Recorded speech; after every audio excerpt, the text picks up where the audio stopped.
We believe strongly that education institutions such as ours need to really join forces, collaborate, and innovate together to support student well-being through relevant and evidence-based practice.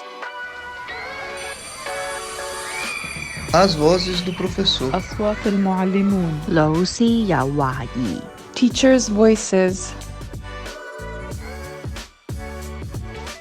What if schools were primarily places of well-being where all students thrive? What would it take to see schools as learning spaces where the well-being of the community is put at the forefront of everything? Welcome to Teachers' Voices, a podcast made of the stories of teachers around the world talking in their own words. I'm your host, Nina Alonso, and today I'm starting an important conversation about well-being in schools. Before I introduce our experts from International Baccalaureate, I want to get your thoughts about the subject. And so I asked the Teachers' Voices WhatsApp group for some thoughts. These are some of the opinions that I am collecting. Mamadou Diakate teaches in a primary school in the old city center of Dakar, Senegal. He's an advocate for the need to offer children in his country decent and safe schools. L'école où je travaille normalement se trouve ici à la Médina. The school where I normally work at is located here in the Medina. It is an old school which is one of the first schools built in Dakar, Senegal, which was created before the independence. C'est propre, relativement propre. Currently, this is a very old building. It's a relatively clean school, but we also have problems with the rainwater, because during the rain season, the building receives a lot of water, because the neighborhood pipes have been diverted. So if we don't finish our classes early, or if we finish them too late, we have to work flooded in water. For me, the well-being of the children must above all be built on ensuring that school provides the most fundamental comfort and safe conditions for the students. So for me, to be comfortable with school, you have to have suitable toilets. Many schools in Senegal do not even have the most basic toilets, or the toilets they have do not meet those adequate standards. There are even girls who, during their period, do not come to school because they won't be able to change clothes. All of these are problems linked to the sanitary conditions in the school. So for me, we really need to review a lot of things and try to meet the standards to really put our children in good learning conditions. We listen now to a very different example from Ingrid, who worked in an international school in China and has now moved to Europe to teach in an international school in Luxembourg. When Ingrid thinks about well-being of students, what she thinks about is students' perceptions of their satisfaction in learning processes. For the well-being, for me, what is really useful is to establish some routines. So I use a lot positive, negative, positive. So they have to quickly say something positive about the lessons or the units that we've done, something negative, something that they could improve, something that they felt, and finish on the positive. And a gratefulness routine. I think to develop well-being and to develop any change of perception, I think routines is key. And therefore, at the beginning, they're usually not that keen on saying things. But the more you do it, the more they practice doing it, and the more it works. Thanks for these insights. And remember, you can also join our WhatsApp group and be an active member of our community. You will find the link in the show notes. Now let's meet guests from the International Baccalaureate, the IB. The IB is an organization that is prioritizing research in well-being to build a holistic education. To start, I want to know what the IB is doing around well-being and why they think the development of well-being policies in schools is so important. I talked to Jennifer Merriman, Global Director of Research, Policy and Design, and to Nicole Bien, Chief School Officer of the IB organization. First, let's hear from Nicole, and then from Jennifer. The IB has launched an exciting project in partnership with global leaders in well-being research to explore, study, and measure student well-being in schools around the world. And this project and innovation aligns with the IB's position as a global leader in supporting the holistic development of students. So the IB has really been committed to well-being for our students and our teachers and the whole school ecosystem for quite some time. So it's infused within our curriculums, within our programs, and we've even done some research previously on this. Later, we will hear from Yvette, a teacher working in an IB school in Sweden that piloted an interesting project during the pandemic. She says that the COVID pandemic led the schools to reflect and take action to prioritize students' and teachers' well-being. Nicole explains how well-being came to the forefront of the IB work and tells me about the research project responding to the need to build clear frameworks for well-being in schools.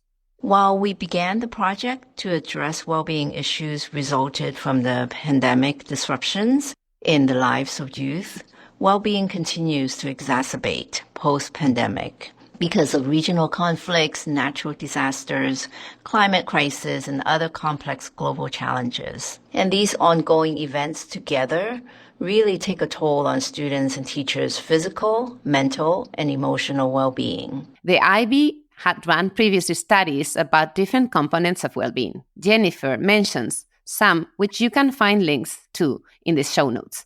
But the COVID disruptions triggered a study that the IB ran with the support of the Oxford Wellbeing Research Center. It was in the midst of the pandemic that we decided that we should do a more robust research study on the science of student well-being. And the idea is that we'll continue that work later on with teachers and school staff and also the whole school ecosystem. But we decided to start with students. And we commissioned this research with the Oxford Wellbeing Research Center. They're globally known experts in the space of well-being, both for youth and adults. This study fits into the IB's larger effort to prioritize students' well-being in schools, as Nicole explains. Alongside this project, we continuously review and redesign our curricula to ensure that they're relevant and future fit. Since the start of the pandemic, we have been very intentional in our review to ensure that well-being is at the core of the learning experience, because well-being is so central to learning. Without it, there's little space in a student's mind and body to focus on learning. And I'm sure we have all seen that the learning decline during the pandemic has really increased, and that has been very well documented. So we try very hard to ensure that we design for holistic learning, which can achieve the balance between rigor and well-being. So a few examples include the IB's inquiry approach encourages and enables students to inquire, learn, and collaborate together. That makes learning more social and less lonely and individualistic. Similarly, for our IB learner profile, that's embedded in all of our programs, and it encourages students to be caring, balanced, communicative, and reflective, for example. And these are important attributes for well-being. A very important component is agency, and agency is core to both students and teachers in the IB learning and teaching experiences. Having voice and choice not only makes learning more enjoyable, but it also reduces anxiety about doing what is prescribed as opposed to what is appropriate and what is of interest to the students. We also know that exams, particularly high-stake exams, are a source of stress. So we have always put emphasis on coursework and independently marked work as part of our exams to create well-rounded young people and to bring a human element to exams that help to encourage teamwork, creativity, and curiosity in schools. Of course, we know we can do more. And so as we speak, the IB is actually actively piloting alternative designs of our curriculum and assessment to find the right balance between rigor to encourage recognition and flexibility to explore curiosity and passion. We're also trying to really support well-being from all fronts. In 2022, we also launched the Festival of Hope, which is precisely to serve as a platform to elevate youth voices. Through this initiative, we're learning from youth and with youth on issues they care about, experiences that they go through as youth, and how we can all come together to tackle many of the challenges, as well as supporting the opportunities they see as positive action to creating a safer and healthier world. I wanted to know more about the Wellbeing Research Framework that the IB and the Oxford Wellbeing Research Center developed. I read that one of the first steps was a literature review from the research center that led to a flexible but clear definition of well-being.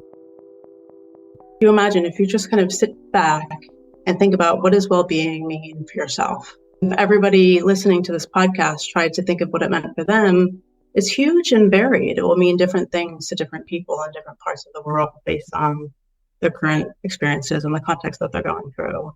So there was a lot of complexity in trying to think through how could we come up with a coherent definition and a clear measurement and a framework that would support our schools in the future.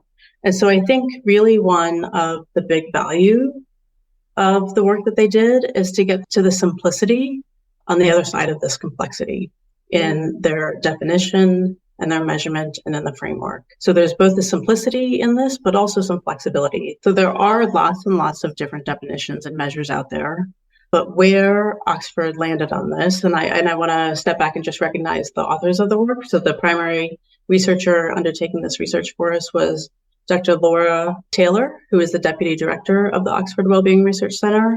She was accompanied by Professor Jan-Emmanuel Deneuve, who is the deputy director of the center, and some additional colleagues. So where they landed with the definition was student life satisfaction.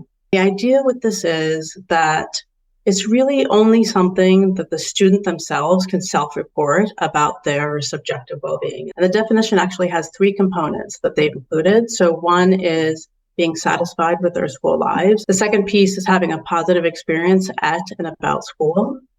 And the third element of the definition is believing that what they do at school gives them some purpose and meaning. The idea here with this definition is that schools can have flexibility and should have flexibility in thinking about what well-being means for them. So they could have local definitions for well-being based on the needs of their students, but they could all roll up to reporting out on this high-level KPI, if you will, about the student's own personal subjective well-being.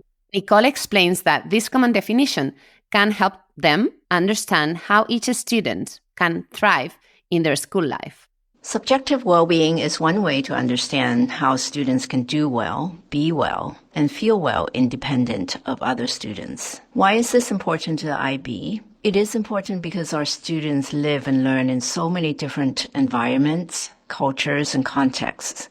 Therefore, it is important to understand their views and perspectives, which could be very different from their peers, or what we adults believe their views and experiences to be. And supporting youth in striving for the well-being indicators that are important for them is what the IB aims to do in collaboration with their teachers and school leaders. I asked how this research is helping to understand ways of measuring students' well-being that can be used in different school contexts. In the same way that there's a lot of complexity in the definitions, there's also a lot of complexity in options in terms of measurement for student well-being. And where Oxford landed, again, this is kind of getting at the simplicity on the other side of complexity, is a very straightforward one-item Likert scale that asks the question, how satisfied are you with your life at school? Where 1 could be not at all satisfied and up to 4 would be totally satisfied. And this approach to the overall life satisfaction is often used now internationally with adults, and it's aligned with the OECD measures. And so it's a very simple and easy way to capture students' current levels of school life satisfaction. But underneath that, the recommendation that Oxford provided is not that schools should only just ever use this one measure, but they should bring to bear additional measures that support them in their work based on the given context of the needs of the students at any given time. And this would kind of sit on top of those measures, if you will, to understand progress that's being made. The research that the IB did with the Oxford Wellbeing Research Center is a foundational step for larger, deeper studies about different components of well-being. What we have right now is a framework that's sort of serving as the foundation for building out additional resources that they put together. And this framework really identifies the key drivers, all the different areas that contribute to overall school life satisfaction. So there's a lovely diagram that they put together in the report. It's currently a triangle So if you picture in your mind at the top of this triangle, the umbrella is this measure of subjective school life satisfaction. And underneath that, there are these 4 categories of drivers that were found in the research to all have bearing and input on the extent to which students are feeling higher or lower well-being at any given time. Health, people, environment, and skills are the 4 categories, and we could play around with the words. Those aren't necessarily perfect terms per se, but an interesting challenge that we found, Nina, in this work, that the Oxford researchers found in this work, is that many of the existing resources and practices and interventions that exist for these drivers of well-being don't actually have a lot of research support behind them. As Jennifer says, there is a need for robust research into well-being in school. I now want to share some reflections from Charlotte, a teacher who has worked for more than 20 years in primary school in different contexts and education systems. I talked to Charlotte first when she was in the UK. She had traveled there, but she normally lives in Bali. And we conducted this interview when she was in Bali, near the Green School, an amazing school with a very grounded program on green education. She has some thoughts about the components of children's well-being in the classroom. My thoughts about well-being more broadly is that it is systemic, interconnected. We can't be looking at well-being in silos. We have to look at the conditions of the life experiences of those children and think about how the child responds to those conditions on a daily basis. And so for me, well-being, and I feel this is where a lot of schools perhaps go wrong, because they might see well-being as, specific aspects or events that are woven into the school calendar. And yes, they are important, but well-being is consistent, it's every day. It is constantly shifting and changing. It's a dynamic experience of life. And the school needs to really see itself as an ecosystem. So does the classroom. So does the teacher. Everyone is part of the student's well-being. You can't pull any part of the ecosystem apart. You can't peel it away. It all is contributing to the well-being of students, the well-being of teachers, the well-being of the natural world. Everything is interconnected. So that's why well-being is such a complex issue, because it is so temporary and it does require an enduring approach.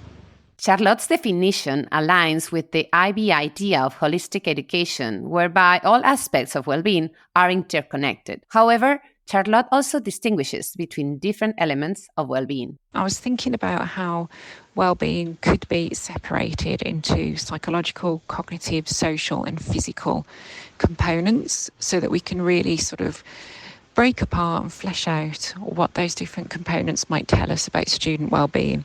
And so for the psychological part, as a classroom teacher, I would be constantly assessing this from the moment the child walks into the classroom. What does their psychological well-being tell me about their self-esteem? How they see themselves as a learner, as a member of that particular class? Do they experience a sense of belonging? Also thinking about their resilience, their coping strategies. As a teacher, if I am designing learning experiences, it's really interesting to see the students' resilience. How do they actually cope in the face of challenge? Are they giving up easily, or are they seeing themselves as robust and resilient, able to take risks, sit with that uncomfortable feeling of, I don't know, or I need help.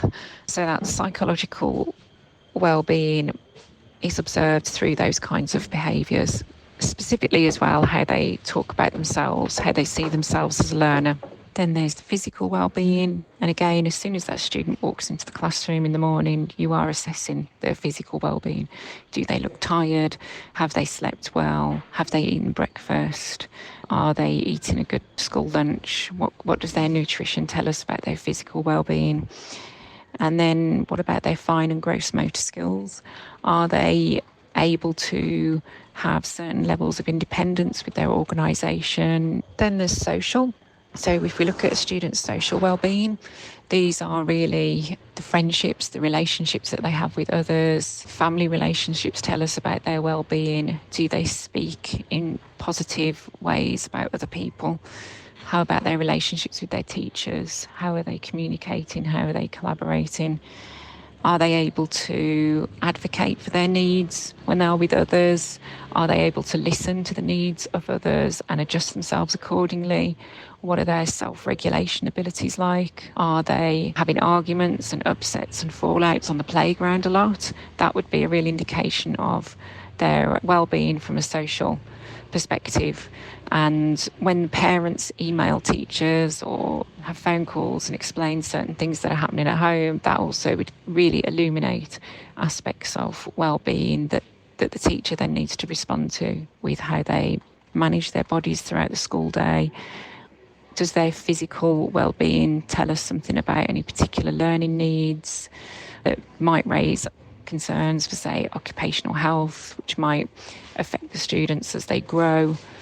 And so that's also where a homeroom teacher like myself in primary school would really need to liaise carefully with, say, the art teacher. So you can see how students are holding paintbrushes and different kinds of art tools, and also the PE teacher. How well are they physically experiencing basketball and running and swimming and so on, and how might those observations inform you as a class teacher, the homeroom teacher? Yeah, I find the art teacher and the PE teacher really, really valuable sources of information when it comes to physical well-being. Then there's the cognitive well-being, as I would call it, and that is the curiosity. How curious are they about the world around them? How interested are they in particular aspects of their learning? Do they see themselves as lifelong learners?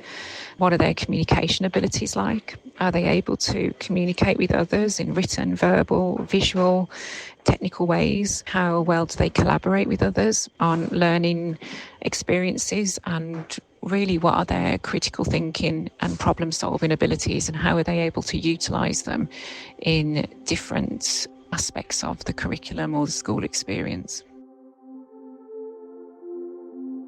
Charlotte is now doing a PhD researching the interconnectedness of children's well-being as individuals and with others and as part of the natural world, with a focus on what and how children learn with and from animals.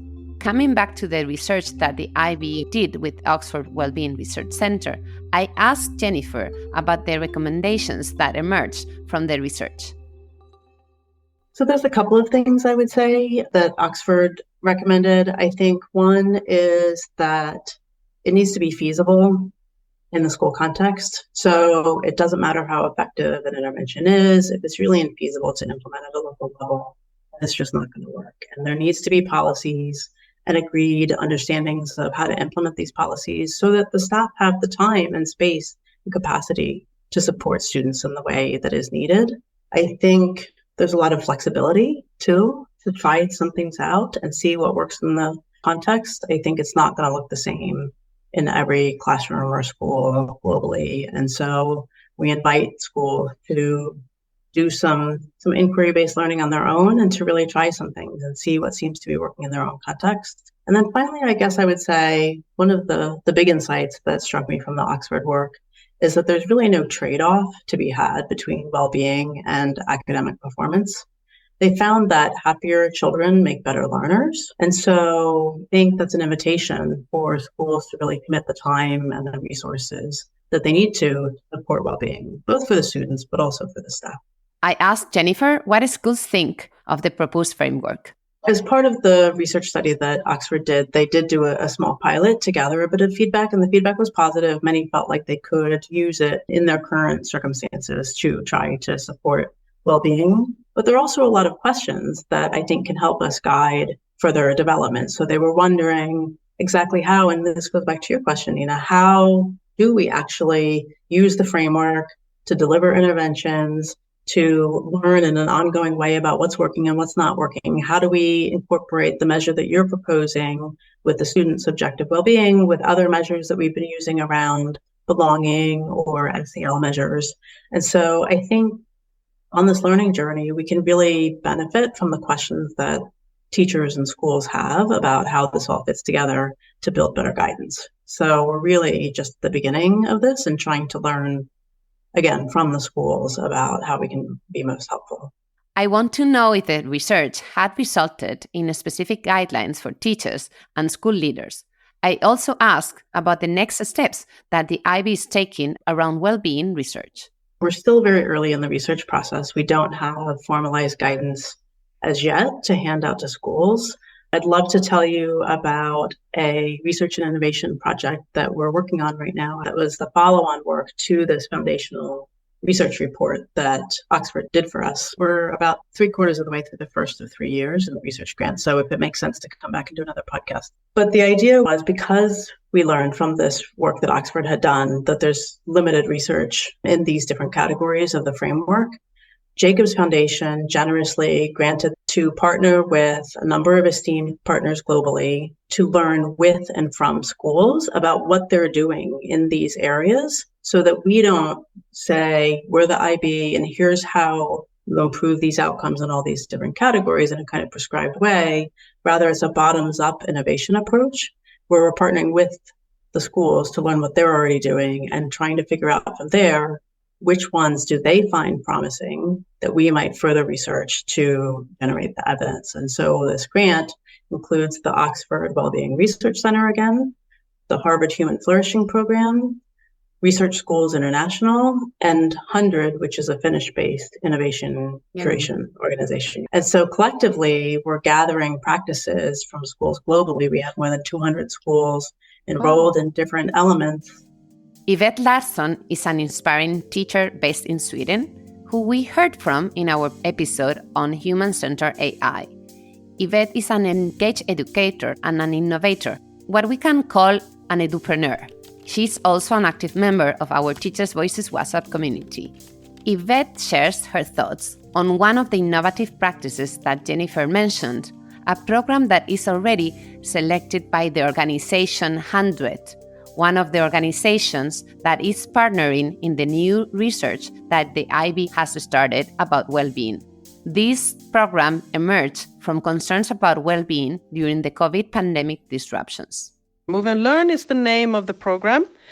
The thing was that I think it was 5 years ago, the PE teacher and we started to talk about we wanted students to do more physical activity in school. I was teaching grade 4 to 6. And we wanted to see them more outside. We wanted to see them more physically active. We wanted to infuse with growth mindset. So it all merged, and we did a first pilot in my class. And then we started to ask for other classes who wanted to join us. The other ones didn't want to join us. So we were 3 of us. And then we started to bring in Nana, who is a sports psychologist, and also my co-founder of AHA. And we started to work lots more with social emotional learning, collaboration, creativity, bringing in the students, having student ambassador, working with student agency. Then came COVID. And, in Sweden, we were not in lockdown. I think we were the only country in the world that was not in lockdown. So you can understand teachers were really scared coming to work. We are an international school, so all families had family across the globe. And so we started to infuse a lot of outdoor activities, outdoor education, doing everything outside, doing art, math, language. So we were bringing out the kids a lot. Of course, we are in Sweden, so we are very, very weather dependent. And luckily, we had a park next to school, so we started to do those things. And I also started to work with applied neuroscience methodology, oxytocin, serotonin, dopamine, all those kinds of things. And I taught the students about these things as well. So it really, really grew super quickly. And you can imagine during COVID, all of a sudden, all the teachers wanted to do Move and Learn. And all of a sudden, we had an all-school program. And Nana was hired as a health instructor, 50%. And yeah, it was a very, very comprehensive program. And we all merged it into the PYP curriculum because it was a science-based program. And now I'm in the MYP middle years, and I'm in the well-being and safety team. And my principal, she's really eager now to install something about well-being and well-being/community. The research that the IB is piloting with other partners like 100 is open for interested schools to participate. Both IB and non-IB schools can participate. And kind of going back to your question about what are schools doing, one element of the work that schools can get involved in is to help us pilot how to do the measurement. Because as you might imagine, this is complicated in a lot of ways. How do you logistically manage it within a school? How can you ethically manage it within a school? Well-being data is essential, and we want to be thoughtful in the way that we might gather this information, who has access to it, for what purposes, and then how can we be thoughtful about the advice, supporting schools and the advice that they give about how to improve these elements. We have some free professional learning opportunities that schools can do right now on a website called Digital Promise, so they could go try out these micro-credentials and learn how to support student well-being in their schools. I am sure that many of you will be interested in advice that can help students thrive in their school lives. So Nicole, Jennifer, and I agreed to come back to the results of this research in a few months for a future episode.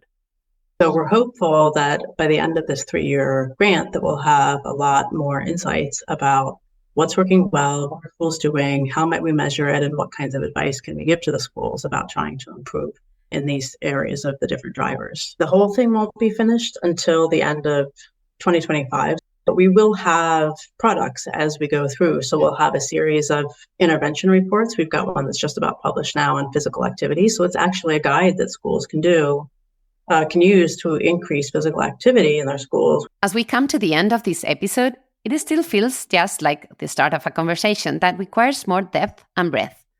I look forward to exploring the elements of well-being in future episodes of Teachers' Voices. What can new research and practice tell us about how to improve interconnected learning ecosystems through physical, emotional, and cognitive well-being? What interesting practices can teachers share that have proven fruitful in their context? Before we finish, I would like to share an insightful reflection from Charlotte. I think what is important to note about well-being is the insistence on being happy. How are children smiling and laughing and having happy relationships every day? Of course, this is important, but that is not the full human experience. We can't have happiness without having anxiety and sadness. We can't fully appreciate our happy emotions unless we have experienced perhaps more negative ones. And I don't mean to oversimplify there. What I do mean is that we shouldn't be expecting children to be happy all the time, because what kind of message does that send to them in terms of building resilience for their emotional regulation? It's okay to be sad, it's okay to be upset, it's okay to feel disappointment, loss, grief, anxiety. These are all very normal emotions. The important part here for well-being is to have those kind of tools to help you to respond and work through those negative emotions. I think that's the kind of important footnote amongst all of this, is that all emotions are valid. And yes, of course, we want children to be fulfilled and safe and happy, but we also need to reassure them that the complex emotions they experience, particularly as little people and teenagers with all of those hormones, they're all really worthy and valuable emotions as well.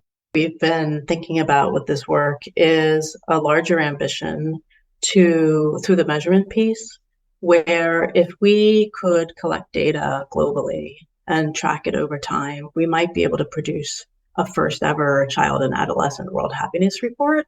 The Oxford Wellbeing Research Center is involved in producing these annually for adults in collaboration with a number of organizations. And it's really compelling to see the different elements in different countries that are supporting well-being. And so if we're able to partner with Oxford to do this kind of data collection to scale, I think it would be really impactful in setting a North Star for schools and for countries to really prioritize well-being and not just focus on academic achievement.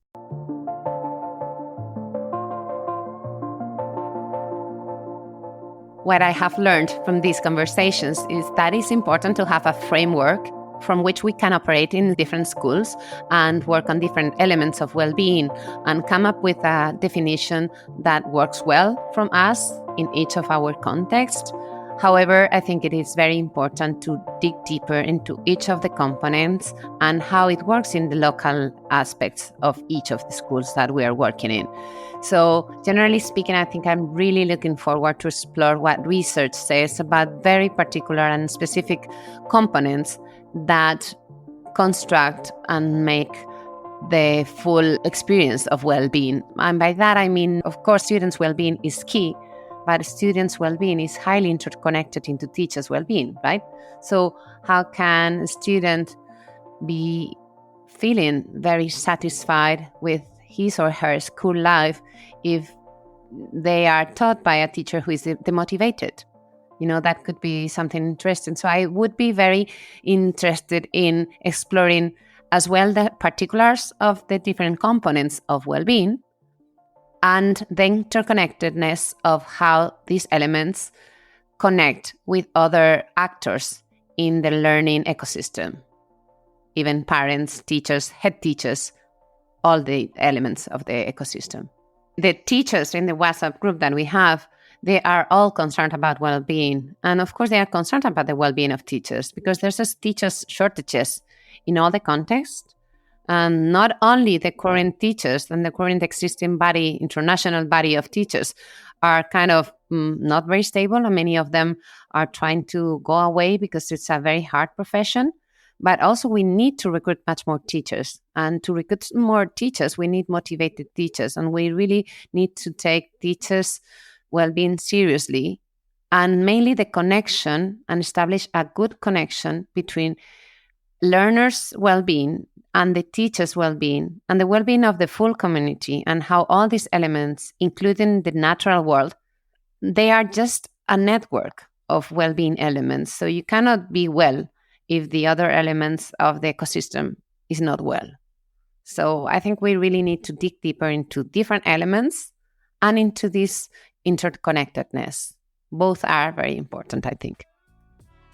I hope you have enjoyed this episode about research on well-being of students in a school context done in collaboration with the International Baccalaureate organization. You can find more about our guests and about the IB past and present research about well-being in the show notes. There you can also find links about possibilities for participating in school well-being research. Thanks so much for listening to Teachers' Voices, produced in partnership with Volt, the digital platform on learning and development. If you have a few seconds, I would like to ask you to help us leverage the voice of teachers by writing a review on your favorite podcast platform and share the podcast with your network. Don't miss our coming episode. We will be talking about teaching in emergency settings and adverse conditions with War Child.